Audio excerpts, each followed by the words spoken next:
Like for instance, we have got two Kenyans whom we arrested.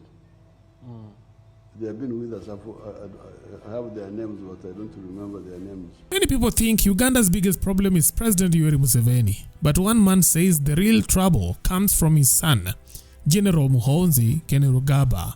This indiscipline must stop. Because the president is not aware about some of these things. It is the son, Muhoozi, who is undertaking these crimes against humanity. Bob Njagi, a Kenyan who spent 38 days locked up in a Ugandan military cell, says Museveni's son is the one running the show and doing it with cruelty. I was tortured on the second day during interrogation.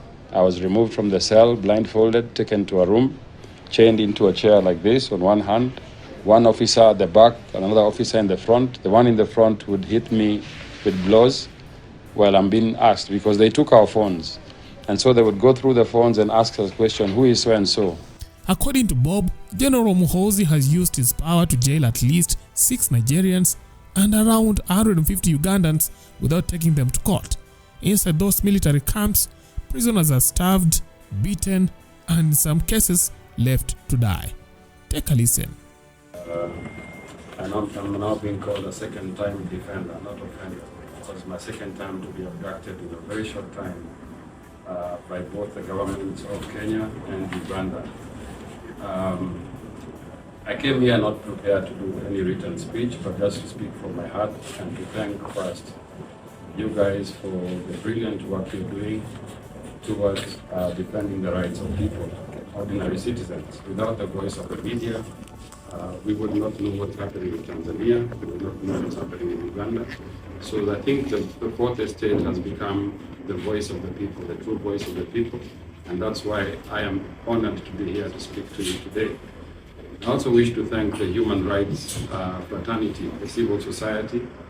The civil society in Kenya has been operating under a lot of threats from the state, but be it as it may, they have provided us with a lot of support when the time comes. For instance, we've been getting a lot of legal support for the things that we do, because most of the times we find ourselves on the other side of the law when you're challenging those who are oppressing the people. So I want to thank the civil society, Vocal Africa, Amnesty International, Kenya Human Rights Commission, Defenders Coalition, the Kenya National Commission on Human Rights, and there are so many other organizations I may not mention, but they are all part of this movement, for the support that you give the human rights defenders. I am a Kenyan citizen, and all we did was we planned to go and visit Uganda. It's been 15 years since I was in Uganda, and being an East African citizen, we agreed that we should go and see what's happening there. Both look at the opportunities available for business, because we are also entrepreneurs in our country, and we have friends who are entrepreneurs in Uganda. I remember during COVID-19, I was able to supply COVID masks in Uganda with the help of a Ugandan businessman. So our trip going to Uganda was not as such political, though we agreed that as we are there, we had to join our comrades from the NUP party who are launching a manifesto in Jinja. So we spent the night in Jinja town, and the following morning agreed to participate in that event to view what His Excellency Robert Chagulanyi was going to present as his manifesto to the people of Uganda. And I was very honored to share a podium with the team that evening when we campaigned. Thereafter, we departed going to Kampala for other activities.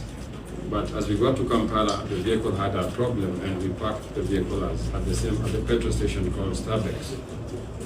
This fuel station is actually owned by the President of Kenya. I got to know about this later, but I didn't know that at the time. So that's why we parked the vehicle overnight, for us to come and pick it in the morning to fix it as we continue with our journey.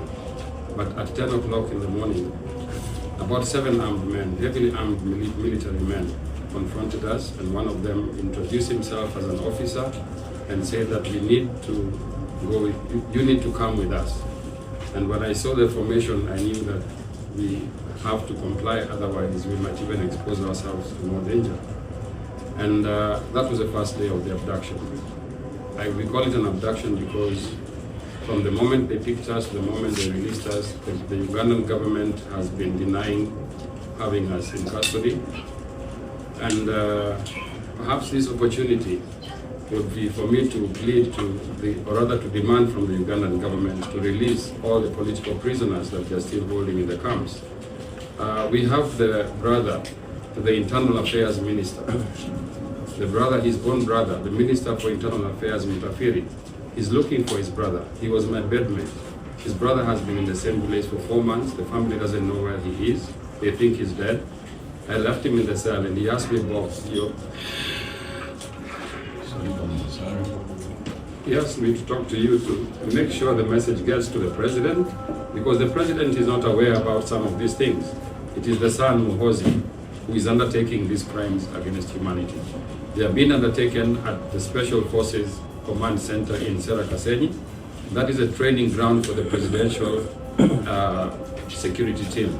And they call themselves next to none because they are next to none. They don't take command from any other, either the judiciary, whether it's parliament, whether it's the executive. So this is an armed militia that is operating under the General Muhoozi. And there are so many Ugandans. I left there over 150 of them in custody. People who are serving, who have been kept without going through any court process. They have been detained, some of them up to a year. That is what is calling the fridge, if you want to know what the fridge is. So there are some people who are actually in the freezer, not in the fridge. And as a human rights issue, these people have no cases. Most of them, they've been kept there for political reasons. And we have to come in now as human rights defenders and also say that we should not associate ourselves with such oppressive regimes, starting with Tanzania. And we are hoping on the December 9th, they have declared it an Independence Day.